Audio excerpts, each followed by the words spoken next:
안녕하세요. 한석훈입니다. 저희 신간인 융심리학이 밝혀준 추억 속 만화의 비밀, 아톰의 꿈, 마징가의 혼, 원더우먼 아니마의 내용을 소개하며 성인의 의식세계의 깊은 곳을 들춰보는 내밀한 이야기를 펼쳐보겠습니다. 지난해까지 황금박쥐와 요괴인간 이야기를 하면서 제가 망각했던 영유아기의 기억을 복원해낸 과정을 소개했고요.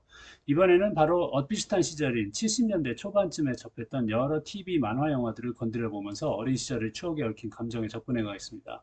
좀 작품들 수가 많은데요. 하이라이트 여기 해놓은 것을 보시면 철인 28호, 로빈 특공대, 우주의 왕자 빠삐, 조금 아까 서두에 그 주제곡 들려드린 게 빠삐죠. 마린보이, 밀림의 왕자 레오, 사파이어 왕자입니다. 실은 제 책에는 일종의 메이저 작품들과 그렇지 않은 마이너들이 있습니다. 책의 부제가 아톰의 꿈, 마징가의 혼, 원더우먼 아니마인데서 알 수 있다시피 아톰, 마징가, 원더우먼 등은 한 챕터가 아니라 세 개의 챕터에서 다룰 만큼 분량이 많은 메이저에 속하고요. 황금박쥐와 요괴인간도 메이저급이죠. 그런데 오늘 소개하는 작품들은 마이너입니다. 이들이 마이너인 이유는 제가 성장하면서 지속적으로 오랫동안 접하지는 못해서 의식과 동화하는 작업이 깊숙하게 진행되지는 못했기 때문인 것 같은데요. 그래도 저에게 의미 있는 영향을 주고 감동을 안겨줬던 작품이기에 짤막하게나마 이야기하고 가야겠습니다. 철인 28호는 일본 군국주의의 개과천선을 보여주려는 의도를 품었던 게 아닌가 싶은데요. 2차 대전 때 극비리에 개발했던 거대 로봇을 평화 시기에 되살려내서 정의로운 목적으로 사용한다는 이야기 구도를 갖고 있습니다. 1950년대 한국 전쟁 특수 덕에 경제적으로 기사회생한 일본이 중공업을 부흥시키며 발전해가던 당시의 일종의 국가적 시대 정신 같은 것을 구현하고 있는 작품이라고 저는 보는데요. 이런 역사적 맥락은 차치하고라도 철인 28호는 일본 만화사에서 마징가 Z와 같은 이른바 거대 로봇 만화의 효시로 추앙받고 있고 1956년에 만화책으로 데뷔한 이래 반세기에 걸쳐서 여러 차례 리메이크 버전이 나올 정도로 일본에서는 역사적인 작품이라고 하겠습니다. 저는 초등학교 저학년 때 철인 28호를 보고 홀딱 반해서 맨날 연필로 철인 28호 그리기를 했던 게 기억나는데요. 제가 특히 철인 28호에 반했던 건 아마도 사내 아이로서 물리적인 힘, 폭력, 나아가 권력을 숭상하고 동경했기 때문이 아닐까 추측합니다. 물론 앞에서 살펴본 황금박쥐와 요괴인간도 폭력적 힘의 위력을 대놓고 찬양하지만요. 저희 이러한 힘에 대한 동경은 이후에 다양한 폭력적 만화와 대중매체의 작품들을 통해서 이어져 나가는데요.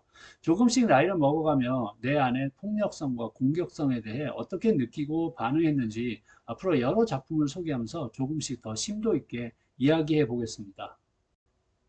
로빈 특공대는 철인 28호와 마찬가지로 그다지 오랜 기간에 걸쳐서 방영하지 않았기도 했고 또 TV 보급률이 낮았던 시절에 방영해서 전국적으로는 시청한 어린이들이 그렇지 많지 않았던 것 같습니다. 하지만 저는 역시 서울 살았었고 그래서 시청을 했고 역시 깊은 감동을 받았었죠. 당시에는 당연히 흑백 TV용 만화 영화였는데 여기 보이는 화면은 나중에 작가 이시노모리 쇼타로의 또 다른 작품인 사이보그 009의 극장용 장편에 로빈 특공대가 특별히 잠깐 우정 출연한 장면입니다. 책에서는 로빈 특공대에 관한 저희 특별한 기억과 감흥을 길게 풀어서 쓰고 있습니다만 다 자르고 간단히 말하자면 이시노모리 작가의 히트작인 009와 마찬가지로 로빈 특공대 대원도 각자의 특기와 개성이 있고 그 특기를 합쳐서 난관을 뚫고 적들을 무찌른다는 설정인데요. 저는 이런 설정을 일본의 전설적인 영화감독 구로사와 아키라의 걸작인 7인의 사무라이에서 이미 제시했던 원형적인 이야기라고 보고 이런 이야기 원형이 후에 헐리우드에서 황야의 7인이나 그 아류작으로 계속 재생산됐다고 봅니다. 구성원들의 개성을 다 모아 승리한다는 이런 이야기 원형에는 우리가 한 명의 개인으로서 자신의 개성을 개발해야 한다는 메시지가 담겨 있을 뿐만 아니라 어쩌면 한 개인이 품고 있는 다양한 능력과 성향 등등을 다 모아서 이른바 전인적 삶을 살아야 한다는 메시지도 숨겨져 있지 않을까 하는 짐작을 합니다. 이런 전인적 삶에 대한 이야기도 뒤에 무적 영영구를 논할 때 보다 상론하겠습니다. 우주의 왕자 빠삐는 70년대 초 우주소년 아토미 TV 만화계를 평정하며 등장했던 시기에 어린이 시청자들의 인기몰이를 양분했던 만화 영화로 71년부터 대체로 75년까지 방영했었기에 기억하는 시청자층이 상대적으로 두터운 것 같습니다. 얼핏 보기에도 가분수의 안면의 절반을 차지하는 거대 눈동자 등이 아톰과 유사품이라는 인상을 주는데 꼬마들 사이에서는 아톰이 더 세냐 빠삐가 더 세냐가 늘 논쟁거리였습니다.